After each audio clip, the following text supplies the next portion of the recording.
हरे कृष्णा भक्तों, आज हम आपको पुरुषोत्तम मास महात्म्य में अध्याय 9 सुनाने जा रहे हैं। आप ध्यानपूर्वक श्रवण कीजिए। सूत जी बोले, तदंतर विस्मय से युक्त नारद मुनि ने मेधावी ऋषि की कन्या का अद्भुत वृतांत पूछा। नारद जी बोले, हे मुने, उस तपोवन में मेधावी की कन्या ने बाद में क्या किया और किस मुनि श्रेष्ठ ने उसके साथ विवाह किया? श्री नारायण बोले, अपने पिता को स्मरण करते करते और बराबर शोक करते करते उस घर में कुछ काल उस कन्या का व्यतीत हुआ। यूथ से भ्रष्ट हुई हरिणी की तरह घबराई शून्य घर में रहने वाली दुख रूप अग्नि से उठी हुई, भाप द्वारा बहते हुए अश्रु नेत्र वाली, जलते हुए हृत कमल वाली, दुख से प्रतिक्षण गर्म श्वास लेने वाली, अति दीना घिरी हुई सर्पणी की तरह अपने घर में संरुद्ध अपने दुख को सोचती और दुख से मुक्त होने के उपाय को न देखती हुई उस प्रसोदरी को उसके शुभ भविष्य की प्रेरणा से संतावना देने के लिए उस वन में अपनी इच्छा से ही पर क्रोधी, जिनको देखने से ही इंद्र भयभीत होते हैं, ऐसे जटा से व्याप्त साक्षात शंकर के समान भगवान दुर्वासा ऋषि आए। हे नारद, भगवान कृष्ण ने राजा युधिष्ठिर से कहा कि हे राजेंद्र, वह दुर्वासा आए जिसको कि आपकी माता कुंती ने बालापन में प्रसन्न किया था। तब उन सपूजित महर्षि ने देवताओं को आकर्षण करने वाली विद्या उन्हें दी। और हे भूपाल, जिन्होंने सब देवताओं से नमस्कार किए जाने वाले मुझको भी रुक्मिणी के साथ रथ में बैलों की जगह जोता। दुर्वासा को बिठाकर रथ खींचते हुए जब हम दोनों मार्ग चलने लगे, तब चलते चलते मार्ग में अति तीव्र प्यास से हमारे तालू सूख गए थे और ओष्ठ जिस रुक्मिणी के ऐसी जल चाहने वाली रुक्मिणी ने जब मुझे सूचित किया, तब कंधे पर रथ की जोत को रखे हुए चलते चलते ही पांव के अग्रभाग से पृथ्वी को दबाकर रुक्मिणी के प्रेम के वशीभूत मैंने भोगवती नाम की नदी को उत्पन्न किया। तब वही भोगवती ऊपर से बहने लगी। अनंतर उसी के जल से हे महाराज रुक्मिणी की प्यास को मैंने बुझाया।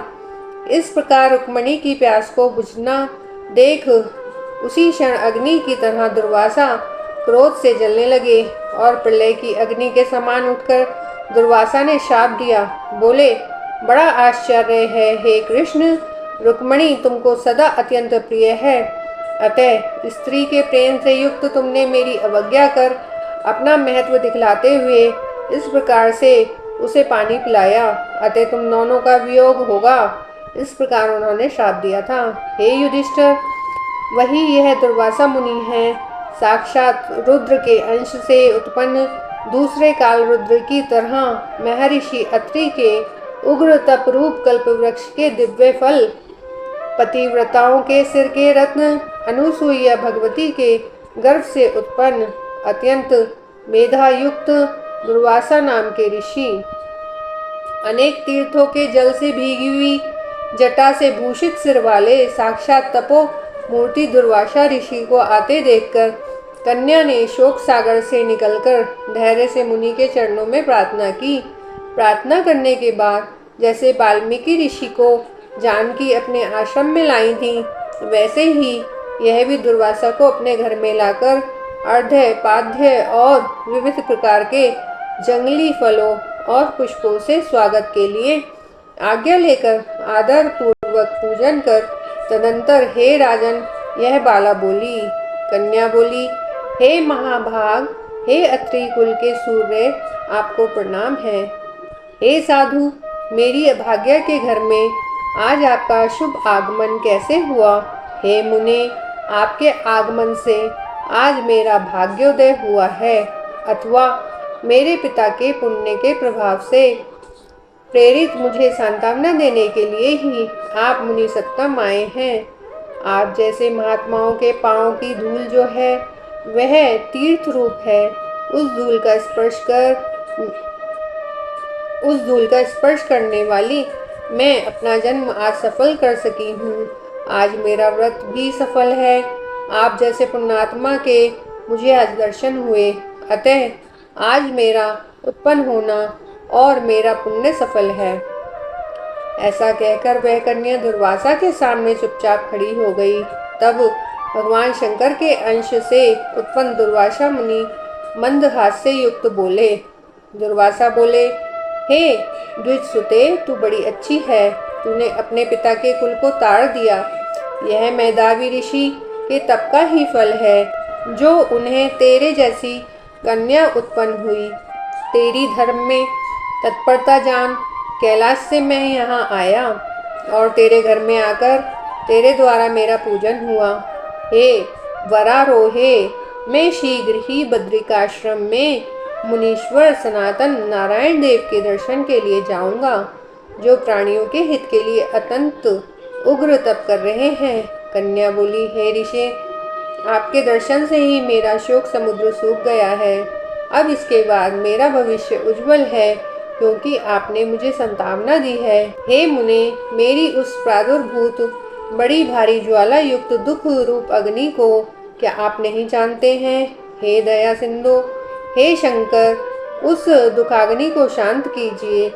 मेरे विचार से हर्ष का कारण मुझे कुछ भी दिखाई नहीं देता है। न मुझे माता है, न पिता, न भाई है जो धैर्य प्रदान करता है। अतः दुख समुद्र से पीड़ित मैं कैसे जीवित रह सकती हूँ? जिस जिस दिशा में देखती हूँ वह दिशा मुझे शून्य सी प्रतीत होती है। इसलिए हे तपोनिधि, मेरे दुख का निस्तार आप शीघ्र करें। मेरे साथ विवाह करने के लिए कोई भी तैयार नहीं होता है। इस समय मेरा विवाह ना हुआ तो मैं फिर वृषली शूद्रा हो जाऊंगी। यह मुझे बड़ा भय है। इसी भय से ना मुझे निद्रा आती है और ना मेरी भोजन में रुचि है। हे ब्राह्मण, अब मैं शीघ्र ही मरने वाली हूँ, यह मेरा इस समय निश्चय है। ऐसा कहकर आंसू बहाती हुई कन्या दुर्वासा के सामने चुप हो गई।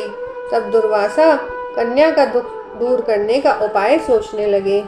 श्री नारायण बोले, इस प्रकार मुनि कन्या के वचन सुनकर और इसका अभिप्राय समझकर बड़े क्रोधी मुनिराज दुर्वासा ने उस कन्या का कुछ हित विचार पूर्ण कृपा से उसे देख सारभूत उपाय बतलाया। इति श्री ब्रह्मनारदीय पुरुषोत्तम मास महात्म्ये नवमो अध्याय। हरि शरणम हरि शरणम हरि शरणम। ओम श्री कृष्णाय नमः।